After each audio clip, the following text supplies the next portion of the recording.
هناك معناتها كلام الثقال واحد ما نجموش هذا باش نضروا الجمعيه. خلي حاليا ننجحوا في المباراتين هذوما ومن بعد ربي يعمل ليل، وانا اعتقد ان ماشي للتغيير ماشي كاس العالم فيرا الشواد، هدف كاس العالم فيرا الشواد، فيرا الشواد والهدف محمد علي بروكاس. السلام عليكم، اهلا وسهلا شباب، شنو احوالكم؟ ان شاء الله تكونوا بخير. بالطبيعه اليوم باش نحكيو على اخر اخبار البطوله التونسيه والترجي الرياضي، وخاصه ماهر الكنزاري بارامو مرض شويه. باش نحكيو بالطبيعه برشا تفاصيل وعلى الملاعبيه مزدوجي الجنسيه، وخاصه الملاعبيه اللي يلعبوا في البي اس جي، اقل من 19 سنه اللي يلعبوا في البي اس جي ولا اقل من 20 سنه. باش نحكيو على برشا اخبار مهمه على سليتي بارامو. فما اخبار جديده على سليتي. ما تنساوش بالطبيعه اللايك والاشتراك في القناه. عاد الولاد داخل البارح 2300 مشاهده، 20 منكم كهو اشتركوا في القناه. الله يرحم والديكم، اشتركوا، ماكش خاسر حتى شيء. امشي لهنا واضغط اشتراك كهو. خلينا نشوفوا الاخبار. اول اخبار عمكم طارق دياب بالطبيعه، اسمعوا التصريح نتاعو شنو حكى على الترجي والمدرب ورسالته للجمهور. قدم عمكم طارق دياب قدم لكم رساله للجماهير نتاع الترجي الرياضي التونسي. اسمعوا شنو قال. يعني مش تنجم تقعدوا تنحي كنزاري ومن بعد لازم تجيب مدرب. احنا ولينا كل عام تقريبا 2-3 مدربين ويجي باش ما نطولش عليكم. خلينا نشوفوا ابرز الحاجات اللي قالهم. لازم نلقاو مدرب، ومدرب انوتير، مدرب خليه يخدم عامين 3، لكن لازم نختاروا مدرب خبره، مدرب برجوليه. تصريحات واختارنا بتفدليك. عندكم طارق دياب وقت اللي يطلع بتصريح كل كلمه في بلاصتها، تحكي لي حتى حكايه. خلينا نسمعوا شنو قال بالطبيعه على الجماهير. لعب في فريق مدرب. حاجه اللي سمعت قاعدين ما عنديش معناتها اتصالات عادش دي زون نيجاتيف برشا لازم على الاقل 4 بوان نجيبوا فيهم عند ماتش.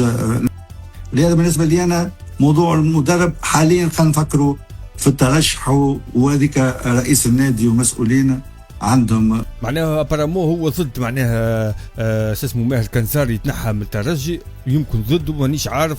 كملوا تفرجوا. معناتها يعرفوا شنو باش يعملوا، واعتقد حتى اللاعبين ما يفكروش في تغيير المدرب، والمدرب ما يفكرش انه باش يرفض. لازم يحضروا المباريات هذوما كما ينبغي، خصوصا مباراه المال. شنو قال على الجماهير؟ اسمعوا شنو قال على الجماهير. متهاد صحيح، هناك معناتها كلام الثقال واحد ما نجموش هذا باش نضروا الجمعيه. خلي حاليا ننجحوا في المباراتين هذوما ومن بعد ربي يعمل ليل، وانا اعتقد ان ماشي للتغيير ماشي.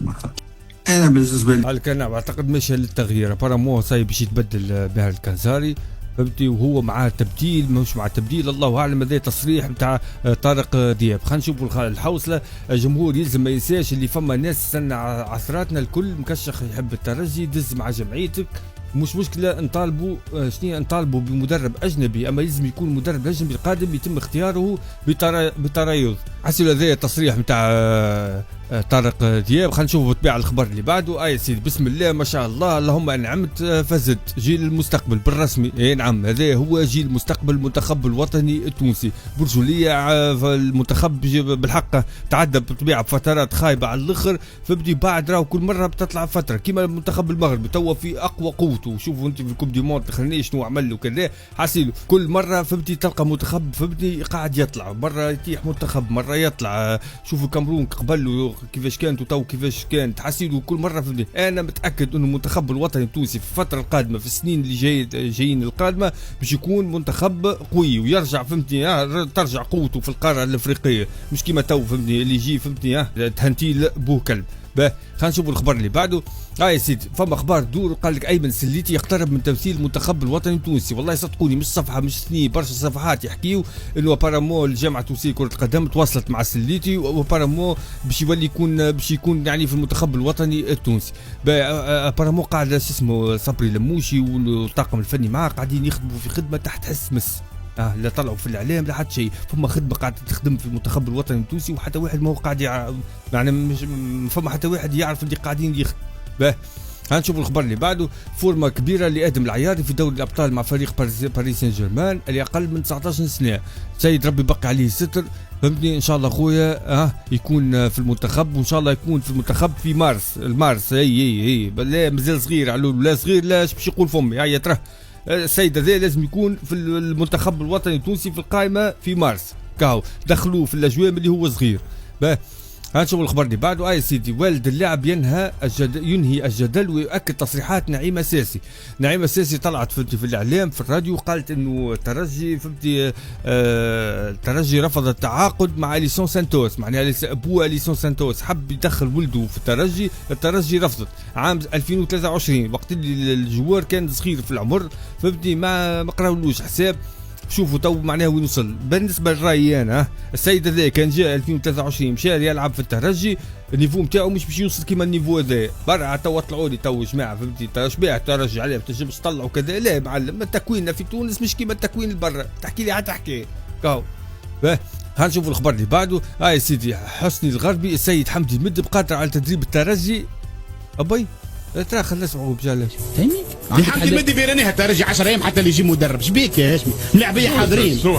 الله شنو التصريح هذا؟ الله شبيه هذا ضبع ولا يرانيها هذا ما عنده حتى مشكل يعجبكش. الله حسيلو فهمتي قال لكم حمدي بدي بينجم يشد الترجي يجي معايا فهمتي ويرانيها حتى شنو يعيطوا لونترونور. يا سيدي ماهر الكنزاري يغيب عن تدريبات لاسباب صحيه وشمس الدين الزوادي يتولى مهامه. اخويا ان شاء الله ربي يشفيك وان شاء الله لاباس فهمتني بجاه ربي. الناس اللي طالعه فهمتني من جمعيات اخرى وكذا ما يسالش نبروا على اصحابكم فهمتني. ما نعرفش انا عندي زاد انا قبل فهمتني هاكا زوج صحابي واحد كلوب واحد لاسبيرونس يبداو فهمتني يفرقوا فيهم على بعضهم وكذا متفاهمين نورمال عادي علق فما حتى مشكل. اما كي تدخل بابا فيها مرض او اصابات وكذا لهنا يقف كل شيء ونقصوا من الشباتة كل شيء راهو فهمتني نجم ربي يشفيه فهمتني ويبليك انت. يا نعم السيد اللي قاعد فهمتني هذاك خاطر طاح فيه ربي هذاك درشوك الدعاء الخايب وكذا ينجم يشفيه هو ويمرضك انت. يهديكم ربي. اخطاونا في الاصابات في المرض كذا كل شيء يقف. غير هذاك ما يسالش نفرقوهم على بعضنا كذا جمعيه كونتر جمعيه عادي فما حتى مشكل. تدخل فيها مرض لهنا الدنيا كل تقف كاو. هنشوف الخبر اللي بعده. يا سيدي المنتخب التونسي محظوظ بتواجد ثلاثي جناح ايسر على اعلى مستوى. حسيلو البوست هذيك الجناح الايسر فهمتي تملى وتفرق.